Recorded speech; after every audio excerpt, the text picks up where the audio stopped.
The transport ship slowly moved toward the giant space station.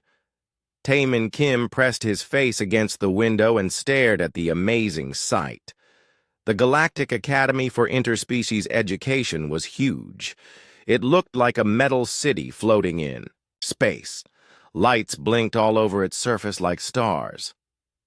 "Look at that," Sora Park said from the seat next to him. Her eyes were wide with wonder. "It's bigger than anything back home." Jae-sung Lee sat across from them, reading a datapad about the academy. He was always the calm one in their group. "It says here that students from over 200 different planets study at this place," he said quietly. Hyojin Choi laughed from her seat. "And now they get to meet humans for the first time. I wonder what they think we look like." The four teenagers were the first humans ever to attend the Galactic Academy. Earth had just joined the Galactic community 6 months ago. The Academy had invited them as part of a cultural exchange program. They would study there for 1 full year. The ship docked with a soft thud. Director Velnari waited for them at the airlock. She was tall and thin with blue skin and 4 arms. Her voice sounded like musical notes when she spoke. "Welcome to the Academy, young humans," she said with a smile that showed too many teeth. "We are very excited to learn about your species." The students followed her through long hallways filled with creatures they had never seen before. Some aliens walked on 2 legs like humans. Others had 6 legs or moved on tentacles. A few even floated in the air. Everyone stared at the human students as they passed. "Your rooms are in the student quarters," Director Velnari explained. "Classes start tomorrow morning, but first we must discuss your daily schedule." They sat in a meeting room with large windows that showed space outside. Director Velnari pulled up a holographic schedule in the air between them. "You will have mathematics, galactic history, language studies, and physical training," she said. "But I noticed something strange in your file. What is this word recess that you requested?" The 4 humans looked at each other. Sora spoke first. "It's time when we play games and have fun. All human children need recess time." "Play games?" Director Velnari's head tilted to one side. "I do not understand this concept," Taemin tried to explain. "We run around, play sports, and hang out with friends. It helps us relax between classes." The director made notes on her datapad. "I see. This must be some kind of human cultural practice. We will give you 30 minutes each day for this recess activity." The next morning, classes began. The human students met aliens from all over the galaxy. There were the Zentorians who looked like giant lizards with armor-like skin. The Etherians glowed with soft light and spoke in whispers. The Krillians had thick fur and sharp claws. During their first language class, Instructor Keftos introduced them to the Universal Translator System. He was a Zentorian with scars on his face and arms. "These devices will help you understand all galactic languages," he explained in a deep, growling voice. "Communication is the key to peace between species." At lunchtime, the human students sat together in the cafeteria. Alien students kept staring at them from other tables. Some whispered to each other and pointed. "They're really curious about us," Hyojin said quietly. "Can you blame them?" Jae-sung replied. "We probably look as strange to them as they do to us." After lunch came their first recess period. The humans walked to an empty area near the student quarters. It had open space with soft flooring and good lighting. "Finally," Taemin said with a big smile, "time to have some fun." "What should we play?" Sora asked.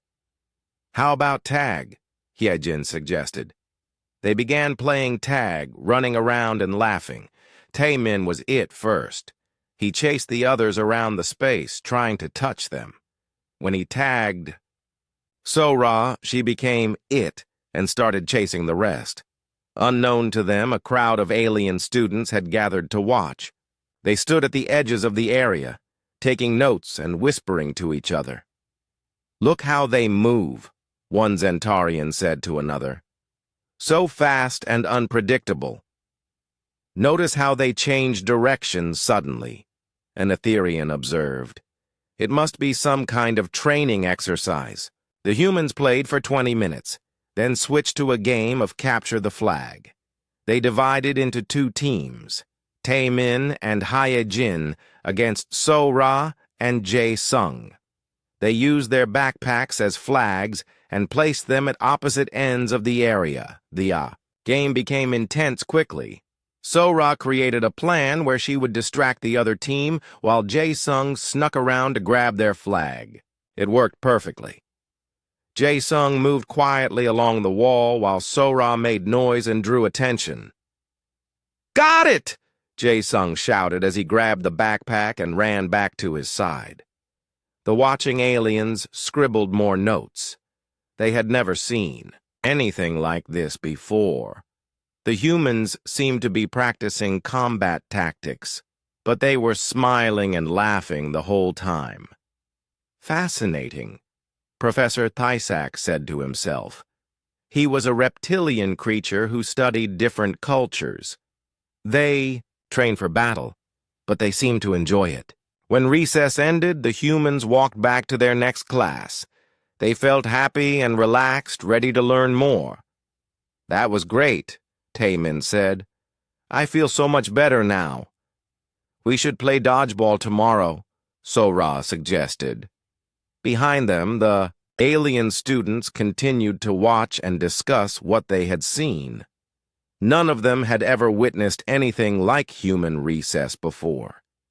In their cultures, training was serious work. Combat practice was painful and difficult. But these humans made it look like fun. Director Velnari received several reports about the human training session that evening. She read them with growing interest. "Most unusual," she said to herself. "Perhaps humans are more advanced than we thought." The 4 human students had no idea that their simple game of tag had started something much bigger. They went to sleep that night thinking about their new alien friends and planning what games to play tomorrow. In the halls of the academy, alien students discussed the mysterious human training methods late into the night. Word began to spread to other sections of the station. Something important had happened during that 30-minute recess period, though nobody was quite sure what it meant yet. The humans slept peacefully, dreaming of home and excited about their next day of classes. They had no idea that their playground games would soon shock the entire galaxy. 3 days had passed since the humans arrived at the academy. Word about their strange activities spread quickly through the student quarters.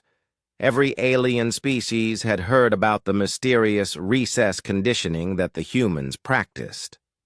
Professor Thysak sat in his office, studying video recordings of the human students. His reptilian eyes focused on every movement as he watched them play their games. On his desk lay stacks of notes from other teachers and students. "Most interesting," he hissed to himself. "These humans hide their training behind the appearance of fun." He had been watching the recordings for hours. Yesterday, the humans had played something they called dodgeball. Professor Thysak rewound the video to watch So-Ra's movements again. She had thrown the ball with perfect aim, hitting her target while dodging 2 other balls at the same time. "Advanced combat reflexes," he muttered, making another note, "disguised as recreational activity." Down in the student cafeteria, Cadet Morgan was talking excitedly to his Krillian friends. His fur bristled with excitement as he described what he had witnessed. "I saw the human female called Hyejin yesterday," he said in his growling voice. She was playing something called hide and seek. But it wasn't just hiding. She studied the environment, found the best cover, and moved without making any sound.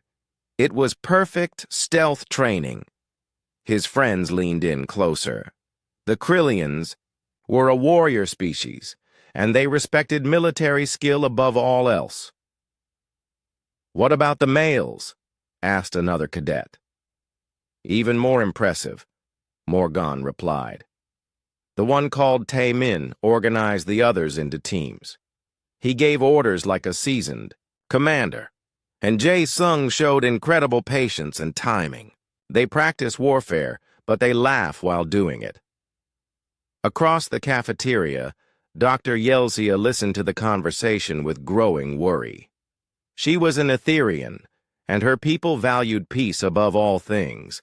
The idea that humans might be training children for war disturbed her greatly. She approached the human students' table carefully. The 4 teenagers were eating lunch and talking about their morning classes. "Hello," Dr. Yelzia said in her soft musical voice. "May I ask you about your recess activities?" "Sure," Sora said with a friendly smile. "What do you want to know?" "These games you play," Dr. Yelzia continued, "are they required training on your home world?" The humans looked confused. Jae-sung answered slowly. "No, we just play them for fun. Don't you have games on your planet?" Dr. Yelzia's glow dimmed with confusion. "Fun? I do not understand. Your activities appear to be combat training exercises." "Combat training?" Tae-min laughed. "No, they're just games. We've been playing them since we were little kids." This made Dr. Yelzia even more worried. "You mean human children begin military conditioning at a very young age?" "What?" "No," Hye-jin said, still smiling but looking puzzled. "We play games because they're enjoyable. It's how we make friends and have good times." Dr. Yelzia made polite excuses and left the table quickly. The concept made no sense to her. How could combat training be enjoyable? How could military exercises create friendships? That afternoon, the humans played Red Rover during their recess time. They formed 2 lines facing each other and took turns calling players to run and break through the opposing line. Red Rover, send Jae-sung right over, So-ra called out. Jae-sung ran at full speed toward the line of linked arms. He hit the connection between Tae-min and Hye-jin, but their grip held strong. According to the rules, he had to join their team. The watching alien saw something completely different. Professor Thisak scribbled notes frantically. "Breakthrough assault tactics," he wrote. "Testing defensive line strength, strategic prisoner integration." A group of Zentaurian cadets watched from nearby. Their instructor, Keftos, had ordered them to observe and learn from the human methods. "Notice how they reinforce their weakest points?" one cadet observed. When the male failed to break through, they immediately recruited him to strengthen their own line. "Brilliant psychological warfare," another added. "They convert enemies into allies through direct confrontation." Keftos nodded approvingly. "These humans understand that the best victory is turning your opponent into a friend. We could learn from their techniques." The humans, completely unaware of these observations, continued their game with joy and laughter. When recess ended, they walked back to class feeling happy and energized. "That was awesome," Tae-min said. "I love how Red Rover gets everyone involved." "We should teach some of the alien students how to play," Hye-jin suggested. "I bet they'd have fun, too." "Great idea," So-ra agreed. "Maybe tomorrow we can invite them to join us." But their innocent suggestion would have to wait. That evening, Professor Thisak published his preliminary report on the Academy's research network. The title read, Human Juvenile Combat Conditioning, a study in disguised warfare training. The report spread through academic circles like wildfire. Within hours, professors and military advisors on dozens of planets were reading about the mysterious human training methods. The human specimens demonstrate advanced tactical thinking while maintaining the appearance of recreational activity, the report stated. Their games include elements of stealth training, assault tactics, team coordination, and psychological manipulation. Most remarkably, subjects appear to genuinely enjoy these combat exercises. Admiral Karseth of the Centauri Defense Coalition read the report with great interest. He immediately ordered his intelligence analysts to gather more information about human military capabilities. If their children train like this, he told his staff, imagine what their adult soldiers must be capable of. Back at the academy, the human students went to sleep peacefully. They had no idea that their simple playground games were being analyzed by military experts across the galaxy. The next morning brought new attention. During breakfast, more alien students stared at the humans than ever before. Some took pictures with their devices. Others tried to sit at nearby tables to listen to their conversations.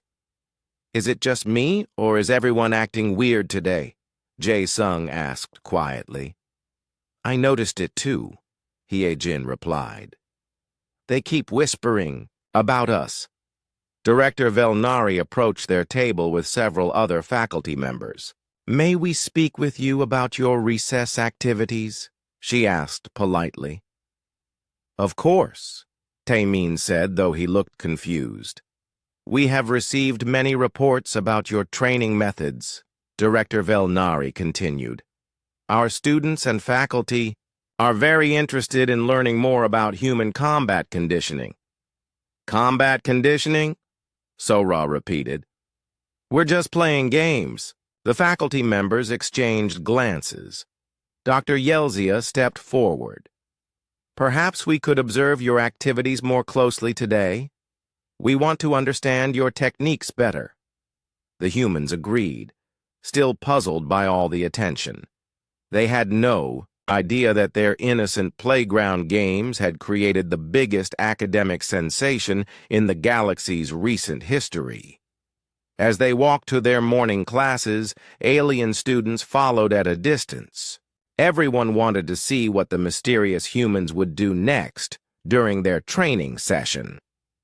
The misunderstanding was growing bigger every day, and the humans remained completely unaware of the storm they had created with their simple desire to play games and have fun. Professor Thysak's report had reached the highest levels of galactic government within a week. In military headquarters across the galaxy, intelligence officers studied every detail of the human training methods with growing concern. Admiral Karseth stood in the main briefing room of the Centauri Defense Coalition headquarters. On the large screen behind him, surveillance footage from the Academy played on repeat. The video showed 4 human teenagers playing what they called King of the Hill. Watch this section carefully, Admiral Karseth told his staff. The female human, Sora, uses a flanking maneuver, while the male, Taemin, creates a distraction at the front. Intelligence analyst Kiksara paused the video at the exact moment Sora reached the top of the small hill structure. Notice her positioning. Admiral, she secures the high ground while maintaining escape routes on 3 sides. This is advanced battlefield tactics. And look at their communication, added another analyst. They coordinate without obvious signals. Either they have some form of telepathy, or their training has reached levels we can't comprehend. The truth was much simpler.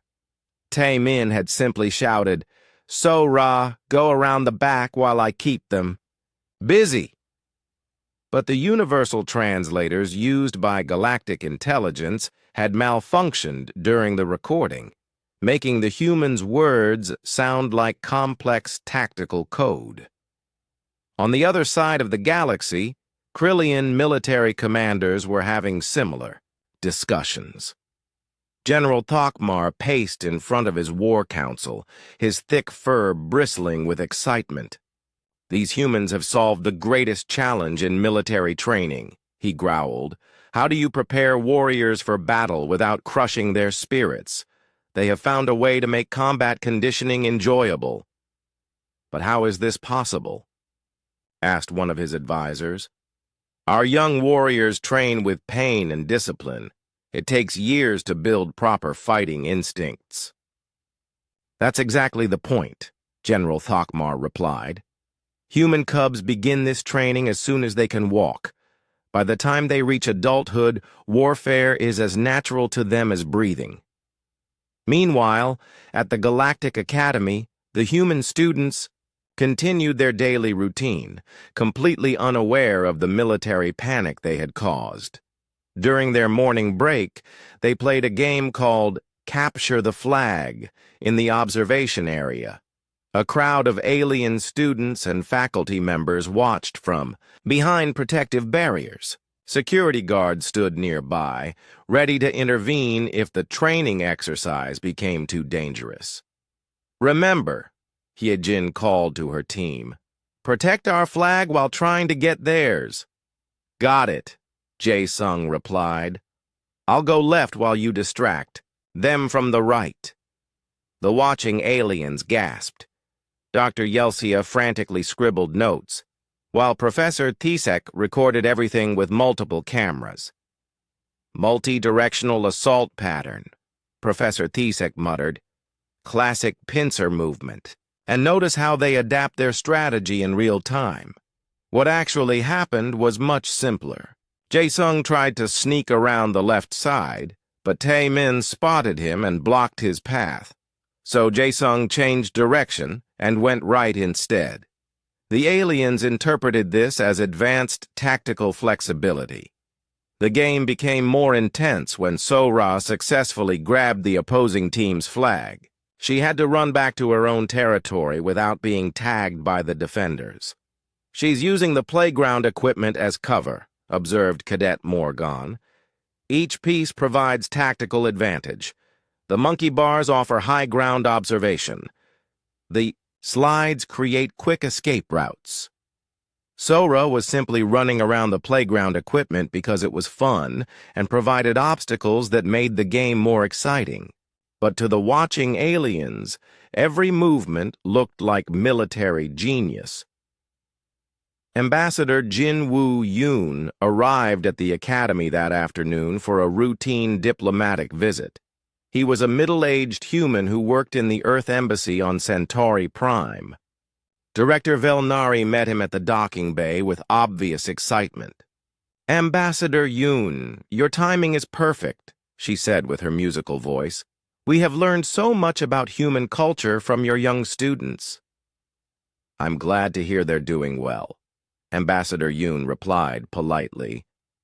"Are they keeping up with their studies?" "Oh, yes, but what fascinates us most are their training exercises," Director Velnari continued. "We had no idea that human children receive such advanced military conditioning." Ambassador Yoon stopped walking. "I'm sorry, what did you say?" "Their recess activities," Director Velnari explained. "The combat training disguised as games. It's brilliant psychological conditioning. Professor Tisek has written extensively about their methods." Ambassador Yoon felt a chill of worry. Something was very wrong here. "May I see these reports?" he asked carefully. In Professor Tisak's office, Ambassador Yoon read through pages of military analysis about playground games. His face grew more concerned with each page. "This is completely wrong," he said finally. "These aren't military exercises. They're just games that children play for fun. Professor Thysek's scales changed color with confusion. But the tactical complexity, the strategic thinking, surely this cannot be mere recreation. I can assure you, Professor, human children play these games purely for enjoyment, Ambassador Yoon replied. There's no military training involved. Then how do you explain their advanced coordination and battlefield awareness? Professor Thysek asked. Ambassador Yoon thought carefully before answering. Children naturally learn teamwork and problem-solving through play, but it's not intended as military preparation. Professor Thysek made more notes. I see.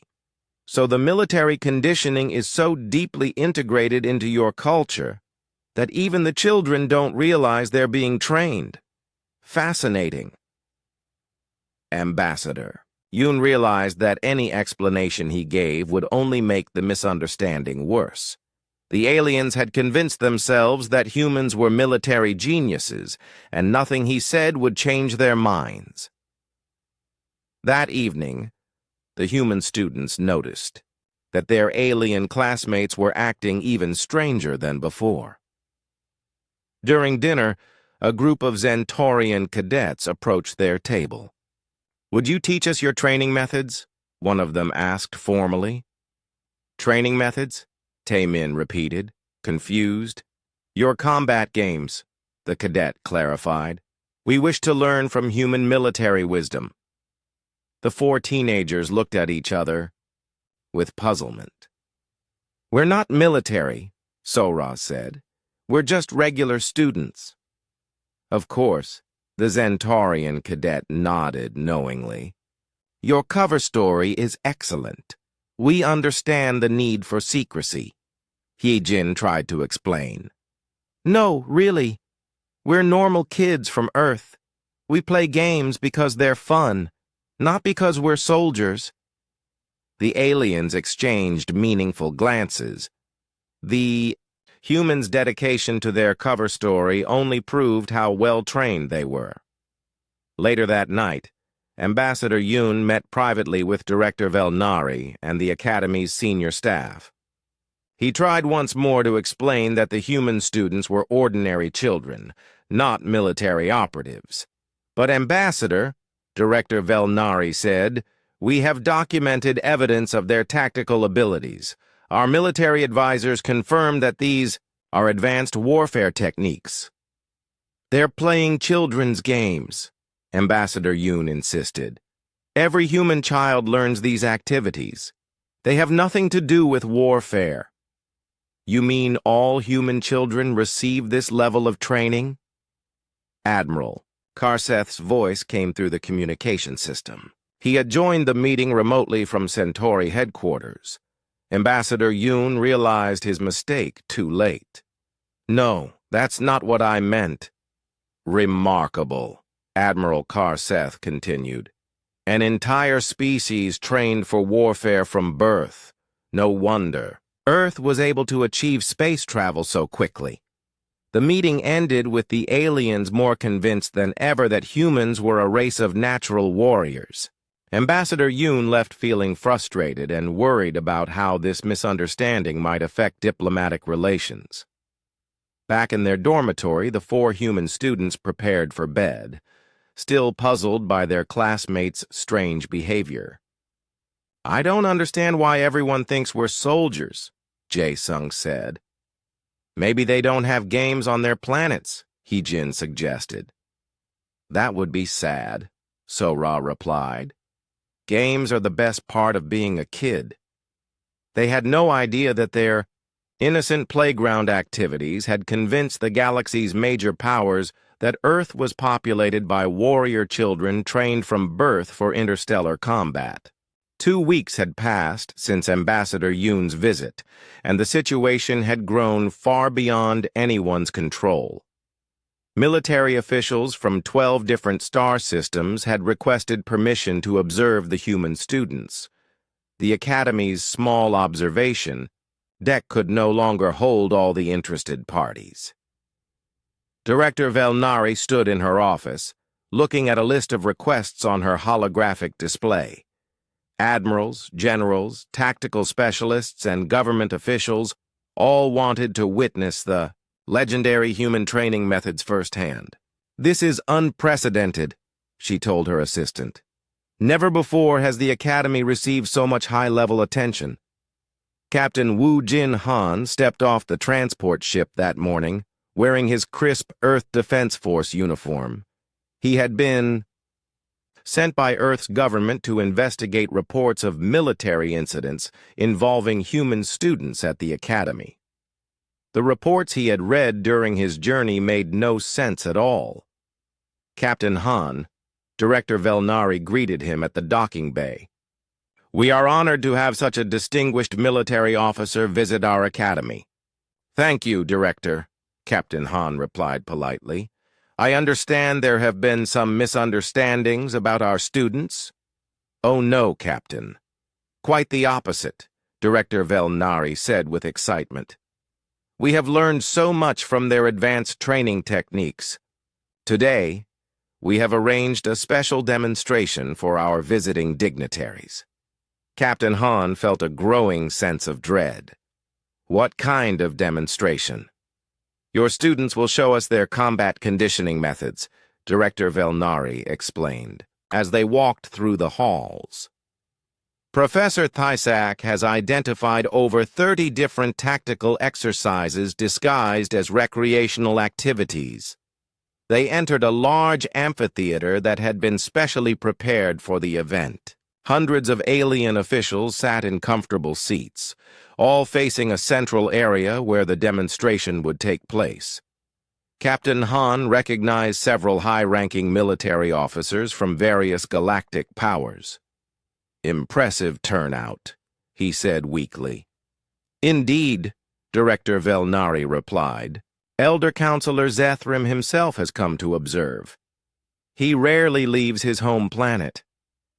Elder Counselor Zethrim was an ancient being who served as a diplomatic mediator between species. His presence meant that galactic governments were taking this very seriously.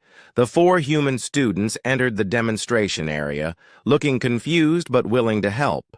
They had been told that their alien friends wanted to learn about human games, which sounded like fun to them. "Hello, everyone," Taemin said with a friendly wave. "We're excited to share our favorite games with you." The watching dignitaries leaned forward in their seats, data pads ready to record every detail of the advanced human military techniques they were about to witness. "What should we play first?" Sora asked her friends. "How about Duck Duck Goose?" Hyjin suggested. Captain Han watched in growing horror as the 4 teenagers sat in a circle and began explaining the rules of Duck Duck Goose to an audience of the galaxy's most powerful military leaders. "One person walks around the circle and taps others on the head," Jae-sung explained seriously.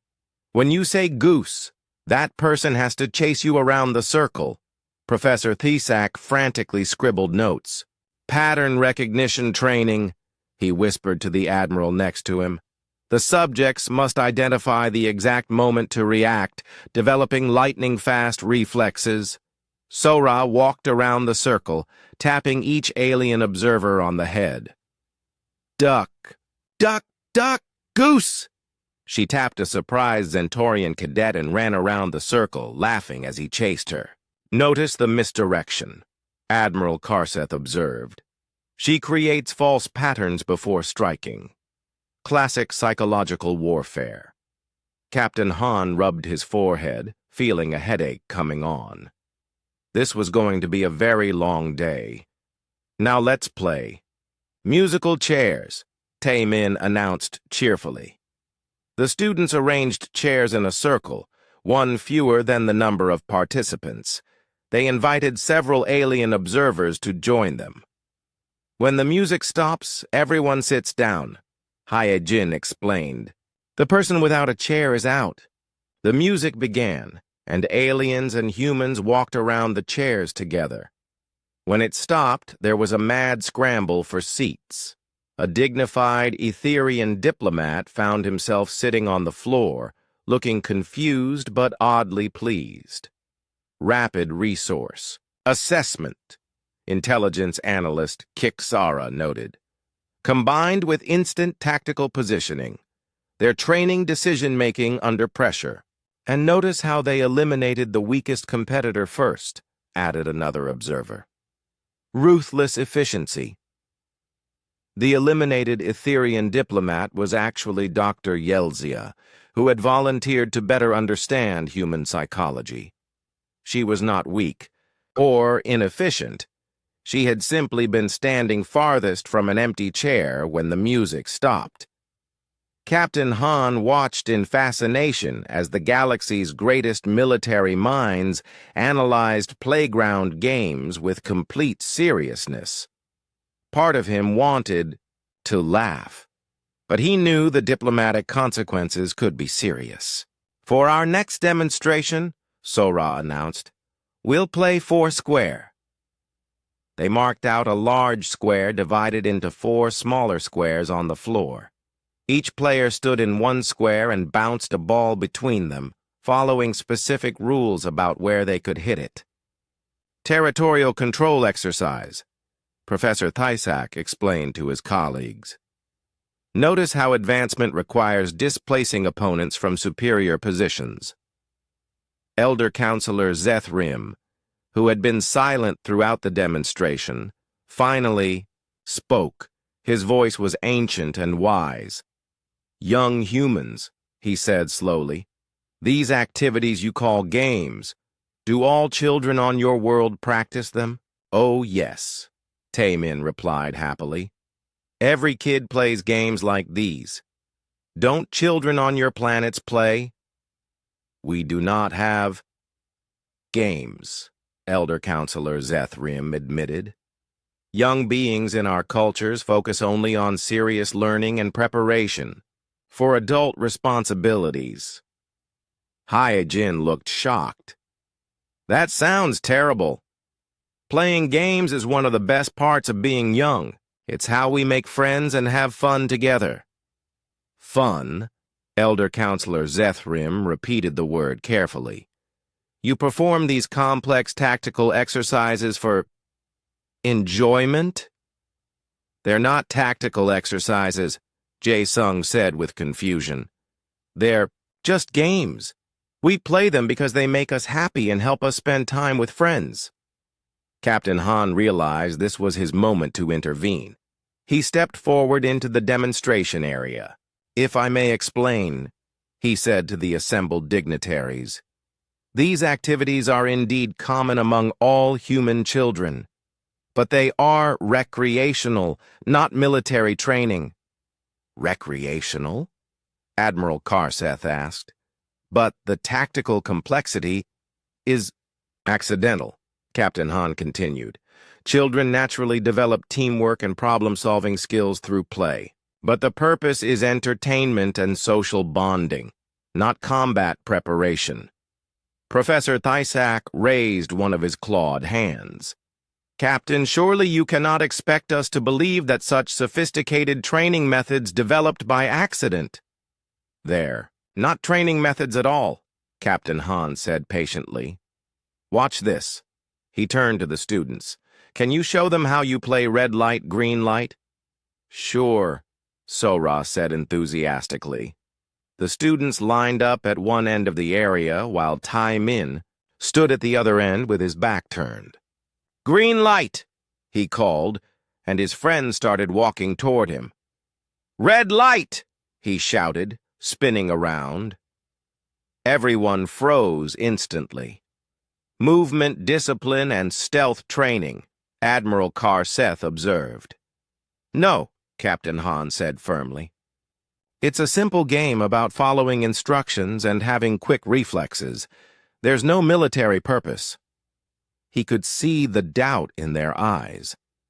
The aliens had spent weeks analyzing these activities as advanced warfare techniques. They couldn't accept that something so tactically sophisticated could exist purely for fun. Elder Counselor Zethrim stood slowly from his seat. His ancient eyes studied the human students carefully. "Captain Han," he said finally, "if these are truly recreational activities, would you be willing to participate yourself?" Captain Han hesitated. As a military officer, playing children's games in front of galactic dignitaries felt unprofessional, but he realized this might be the only way to prove his point. "Of course," he said, the students taught Captain Han how to play several games. As he participated, laughing and enjoying himself despite the formal setting, something remarkable happened. The watching aliens began to see the activities differently. When Captain Han missed an easy catch during a game of simple ball toss and started laughing at his own mistake, Elder Counselor Zethrim's expression changed. "I begin to understand," the ancient mediator said softly. "These activities serve no purpose beyond the joy they bring." "Exactly," Captain Han said, still slightly out of breath from playing tag. "Humans play games simply because playing is enjoyable." The revelation that spread through the amphitheater was profound.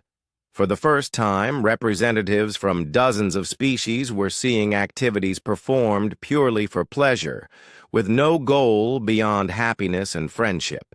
The silence in the amphitheater lasted for several long moments after Captain Han's explanation. Elder Counselor Zethrim sat down slowly, his ancient mind processing this new concept of play that seemed so natural to humans but was completely foreign to the rest of the galaxy. "You mean," Admiral Karseth said carefully, "that humans engage in these complex activities purely for emotional satisfaction?" "That's right," Sora said with a bright smile. "Games make us feel good. They help us laugh and spend time with people we like." Dr. Yelzia, who had been worried about human military aggression for weeks, felt a wave of relief and wonder wash over her. "So when you chase each other and compete, you are not preparing for warfare?" "No way," Taemin laughed. "We're just having fun. Sometimes the best part of a game is when you lose because your friends did something really clever." This statement shocked many of the observers. In most galactic cultures, losing meant failure and shame. The idea that defeat could be enjoyable was revolutionary. Professor Thysak looked at his pages of military analysis and felt embarrassed. "I have completely misunderstood your culture," he admitted. "What I interpreted as warfare training was actually friendship building?" "Pretty much," Jae-sung replied. "When we play games together, we get to know each other better. Even when we're on opposite teams, we're all still friends." Captain Han watched the faces of the assembled dignitaries change as they began to understand. "On Earth," he added, "we believe that play is essential for healthy child development. It teaches cooperation, creativity, and social skills." "Cooperation. Through competition," Elder Counselor Zethrim mused. "Friendship through conflict. This is a concept we have never encountered." Cadet Morgan, who had been studying human tactics for weeks, raised his furry hand. Could you teach us how to play these games?" The four human students looked at each other with excitement. "Of course," Hyejin said enthusiastically. "Games are way more fun when more people join in." And so began the most unusual diplomatic session in galactic history. Admiral Karseth found himself learning how to play hopscotch. Professor Thysak discovered the joy of being it in a game of tag. Dr. Yelzia glowed with delight as she learned to play simple ball games that required no competition at all. The transformation was remarkable. Stern military officers began laughing as they chased each other around the demonstration area. Serious diplomats found themselves giggling as they played games designed for children. Even Elder Counselor Zethrim participated, moving slowly, but with obvious enjoyment. "This is extraordinary," Admiral Karseth panted after a game of Red Rover. "I feel energized, happy. I have not experienced these emotions in many years." "That's the point," Sora explained. "Games are supposed to make you feel good." Captain Han watched with amazement as decades of galactic tension seemed to melt away. Zentaurian warriors were cooperating with peaceful Etherians. Krillian generals were laughing with diplomatic mediators, all because of simple playground games. Director Velnari called for a break after 2 hours of continuous play. As the aliens rested and discussed their experiences, the human students gathered around Captain Han. "I think we helped them understand," Taemin said proudly. "You did more than that," Captain Han replied. "You might have changed interspecies relations forever." News of the Great Revelation spread across the galaxy even faster than the original misunderstanding had. Within days, academic papers were being published about the concept of recreational activity and its benefits for social development. Dr. Yelzia wrote extensively about how play could reduce aggression and build empathy between different groups. Professor Thyssak published a revised study showing how human games taught cooperation and emotional regulation. Even Admiral Karseth submitted a military report recommending recreational activities for stress reduction among troops. The Galactic Academy quickly implemented what they called friendship conditioning programs. Students from all species began learning human games, adapted for their different physical capabilities and cultural backgrounds. Zentaurian students discovered that they loved games requiring strategy and teamwork. Their thick scales made them excellent at contact sports like Red Rover. Etherian students preferred gentle games that emphasized creativity and cooperation. Their natural glow made them champions at hide-and-seek in dark spaces. Krillian students excelled at running games, their powerful legs giving them incredible speed and agility. Within a month, the Academy's recreation center buzzed with activity every day. Aliens who had never understood the concept of fun were now organizing interspecies tournaments and teaching each other new games from their home cultures. Taemin became the Academy's first official recreation coordinator, helping design activities that worked for multiple species playing together. His natural leadership skills made him perfect for organizing large group games that included everyone. Sora started a cultural exchange program where she wrote detailed explanations of human childhood traditions for academic study. Her writings became required reading in xenoanthropology courses across the galaxy. She had a talent for explaining complex social concepts in simple terms. Jae Sung founded the first intergalactic sports league, creating rules that allowed different species to compete fairly despite their physical differences. His calm personality and sense of fairness made him an excellent referee and mediator. Hyejin decided to pursue diplomatic studies, using her natural ability to understand people's feelings to help solve conflicts between different cultures. She discovered that many galactic disputes could be resolved through friendly competition rather than formal negotiations. The changes reached far beyond the Academy. Planets that had been suspicious of each other for centuries began organizing. Cultural exchange programs centered around recreational activities. Military tensions decreased as former enemies discovered they could have fun together. Ambassador Yoon received a commendation from the Galactic Council for Earth's contribution to interspecies cooperation. In his acceptance speech, he made sure to credit 4 teenagers who had simply wanted to play games during their break time. "The humans have given us something precious," Elder Counselor Zethrim announced in his formal address to the Galactic Assembly. They have shown us that competition and cooperation can exist together, that strangers can become friends through shared joy, and that the laughter of children can bridge any cultural divide. 6 months after the Great Misunderstanding began, the Academy held its first annual Friendship Festival. Students, faculty, and dignitaries from hundreds of worlds gathered to participate in games and recreational activities. The 4 human students sat together on a hill overlooking the festival grounds, watching aliens from across the galaxy playing human games mixed with activities from their own cultures. "Look at that," Hyejin said, pointing to a group where Zentarian children were teaching Etherian youngsters how to play a modified version of tag. "They're all having so much fun together." "It's amazing," Jae-sung agreed. "Who would have thought that playground games could change the galaxy?" "I guess it shows that everyone wants to have fun and make friends," Sora observed. "They just needed someone to show them how." Tae-min stood up and stretched. "Well," he said with a grin, "want to go join them?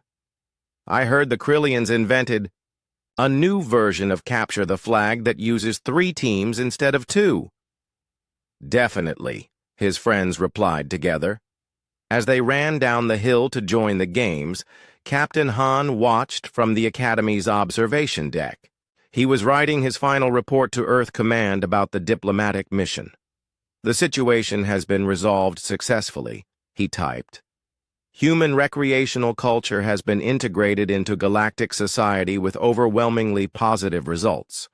Recommend immediate establishment of cultural exchange programs focused on play-based activities." He paused and looked out at the festival below, where hundreds of beings from different worlds were playing together like children. It was the most beautiful thing he had ever seen. "Additional note," he continued typing. "The 4 human students assigned to this academy have demonstrated that our greatest diplomatic asset may not be our technology or our military, but our simple human capacity for joy and friendship." That evening, Galactic news broadcasts reported on the festival with headlines that would have seemed impossible just months before. Galactic Academy reports record cooperation levels following human friendship conditioning programs, and former military rivals bond over playground games. The 4 human students went to sleep that night, knowing they had helped make the galaxy a happier, more peaceful place. They had arrived at the Academy as curious teenagers wanting to learn about other species. They were leaving as ambassadors, who had taught the galaxy how to play. And in schools and academies across hundreds of worlds, alien children were learning to run and laugh and play together, proving that friendship truly was the most powerful force in the universe.